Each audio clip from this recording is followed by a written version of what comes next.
ওই নতুনের কেতনুরে কাল বৈশাখী ঝড়, তোরা সব জয়ধ্বনি কর, তোরা সব জয়ধ্বনি কর।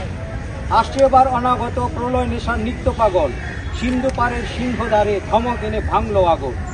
মৃত্যুগহন অন্ধকূপে, মহাকালের চন্দ্ররূপে, ধূম্রধূপে, বজ্রশিখার মশাল জেলে আসছে ভয়ঙ্কর, করে ওই আসছে ভয়ঙ্কর, তোরা সব জয়ধ্বনি কর, তোরা সব জয়ধ্বনি কর।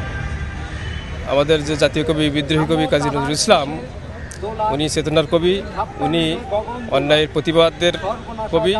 উনি এমন সময় জন্মেছিলেন যখন ছিল বৈষম্য, ভারতবর্ষের যে ব্রিটিশ শাসনে যে ভারতবর্ষ ছিল তখন উনি একটা স্বাধীন চেতা মনোভাব নিয়ে ব্রিটিশদের বিরুদ্ধে উনি দাঁড়িয়েছিলেন।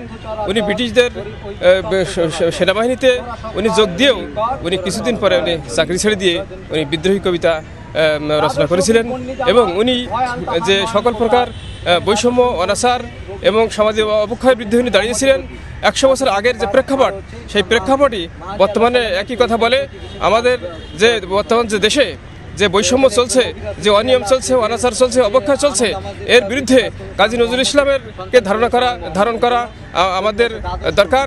আমাদের এই আগস্ট বিপ্লবীরা উজ্জীবিত ছিল এবং দেয়ালে দেয়ালে নজরুলের কারণে লৌহ কপাট, লাথিমার ভাঙরে তালা, এই সমস্ত কথা কিন্তু আমাদের এই দেয়ালে কিন্তু লিখিত ছিল এবং নজরুলের চেতনায় উজ্জীবিত হয়ে আজকের আমাদের এই আগস্টের বিপ্লব সংগঠিত হয়েছে।